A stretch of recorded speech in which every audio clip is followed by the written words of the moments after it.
तो ये श्लोक नंबर 12 में भी भगवान ये कह रहे हैं कि ये चैव सात्विका भावा राजसास्तामसाश्च ये। तो जो ये इस जगत में सात्विक, राजसिक और तामसिक ये 3 गुण जो हैं, ये जो शक्तियाँ हैं प्रकृति की, ये भगवान की ही शक्तियाँ हैं। मत्त एवेति तान विद्धि, मत्त एव इति तान विद्धि, ऐसा इसका स्प्लिट होता है, संधि होती है।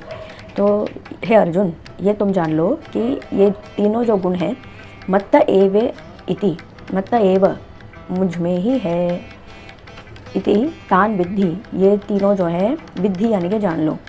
तो मुझ में ही ये तीनों हैं, ऐसा तुम जान लो। न तो अहम तेषु ते मयि, परंतु, तू यानी कि परंतु, न तो अहम तेषु, लेकिन मैं उनमें नहीं रमता, ते मयि, वो मुझ में है लेकिन मैं उनमें नहीं हूँ।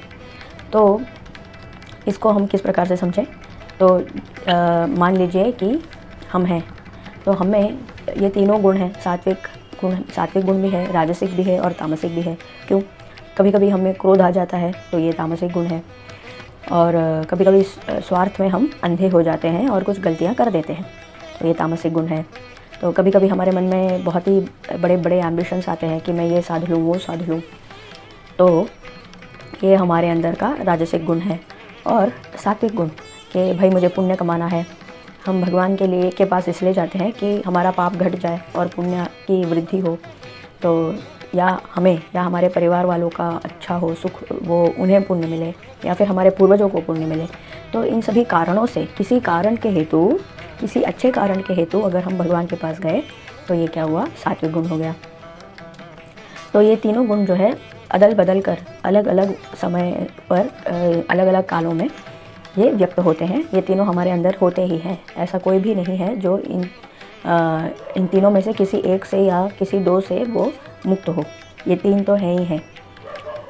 फ़र्क सिर्फ इतना है कि किसी एक समय पर कुछ एक या दो गुण जो है वो व्यक्त होते हैं प्रधान रूप से, परंतु होते तीनों ही हैं। जैसे गंगा, सरस्वती और यमुना, ये तीनों नदियाँ चलती हैं, लेकिन गंगा और यमुना दिखाई देती हैं, सरस्वती जो है अव्यक्त रूप से नीचे के भाग से बहती रहती है। उसी प्रकार से ये तीनों गुणों में से कोई एक अव्यक्त है और कुछ एक या दो व्यक्त रूप से हमें प्रधान रूप से स्पष्ट दृष्टिगोचर होते हैं। तो इसीलिए भगवान कह रहे हैं कि मत्त एवे इति तान विद्धि, ये तीनों जो है मुझ में है, लेकिन मैं इनके अधीन नहीं हूँ। तो परमात्मा स्वरूप जो है ये भगवान, ये